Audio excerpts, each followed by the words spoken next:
l'espoir, l'humanité, l'humain, les mots sont lâchés. Aujourd'hui, on a un contexte très lourd avec la migration irrégulière. Vous aviez fait du rap conscient. Vous conscientisez les jeunes. Je me rappelle un peu de ce truc WhatsApp où vous parlez un peu de la migration irrégulière.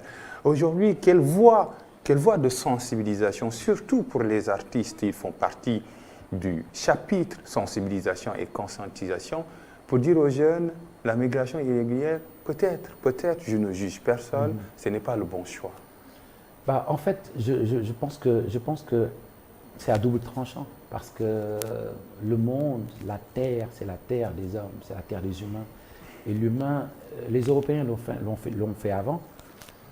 Ils sont allés explorer d'autres terres parce qu'ils avaient envie d'apprendre de l'ailleurs. Et puis, Abou Bakr II l'a fait aussi, il est allé jusqu'au Mexique. Nos ancêtres voyageaient.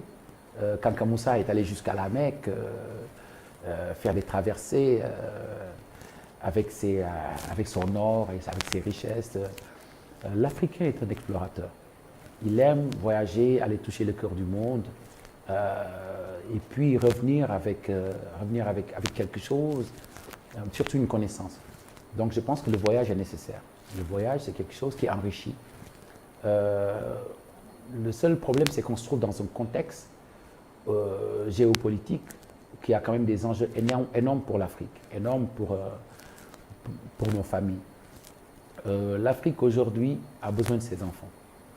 On est dans un contexte très lourd avec une pesée politique assez lourde, un contexte politique mais hyper dérangeant, des jeunes qui perdent espoir et qui,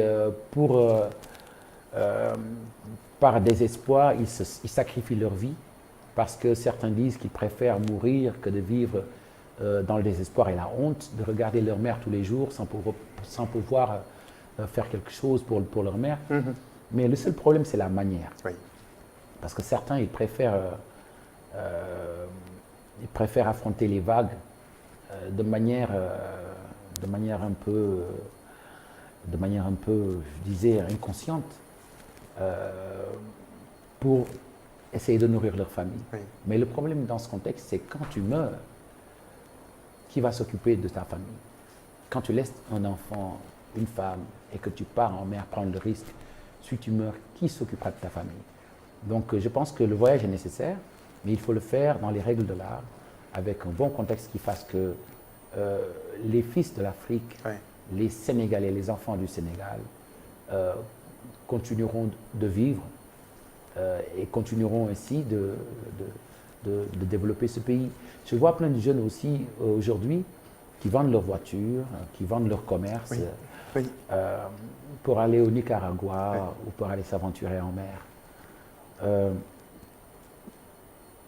Ce que tu vas trouver au Nicaragua, aux États-Unis, tu ne sais pas trop ce que c'est, parce qu'on sait qu'il y en a même qui ont traversé la Libye et qui sont devenus esclaves, qui sont pris en otage, et puis les pirates qui sont là-bas demandent des rançons aux familles, certains sont tués, jetés dans le désert et tout ça.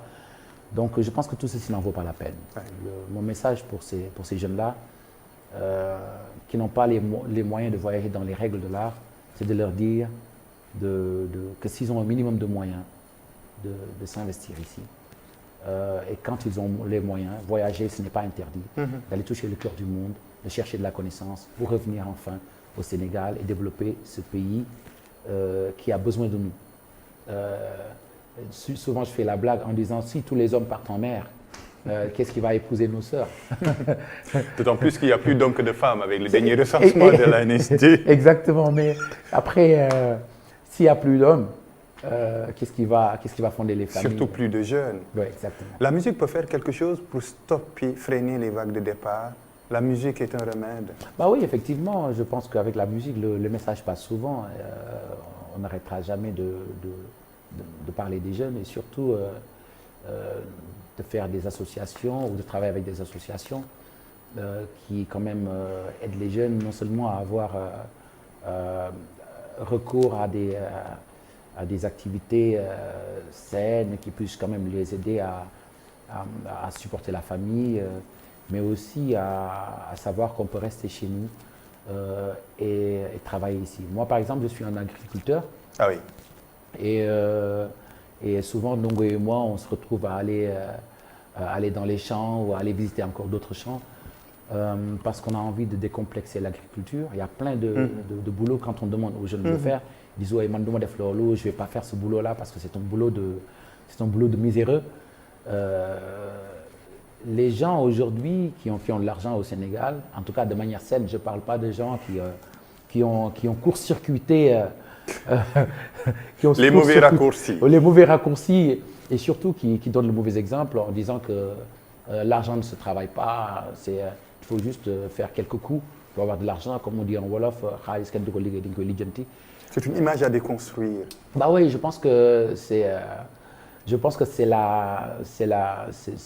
le manque d'éthique de la scène politique qui a conduit quand même beaucoup de jeunes à voir que quand on ne fait pas de la politique et qu'on ne se range pas derrière quelqu'un, comme on se sujet à créer son nom et à battre campagne pour lui, même si la personne est dans le mensonge, qu'on n'aura rien du tout. Il y a d'autres moyens.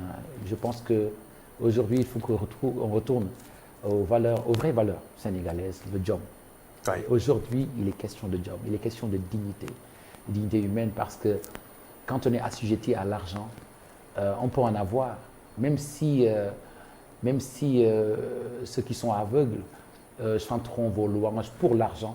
Ils ne chantent pas vos louanges pour vous, ils chantent que les louanges de l'argent. Et aujourd'hui, il ne faut pas que l'humain se rabaisse pour l'argent, parce que c'est lui qui a créé l'argent. Oui. L'argent est juste un moyen, mais l'argent ne fait pas de l'humain ce qu'il est réellement.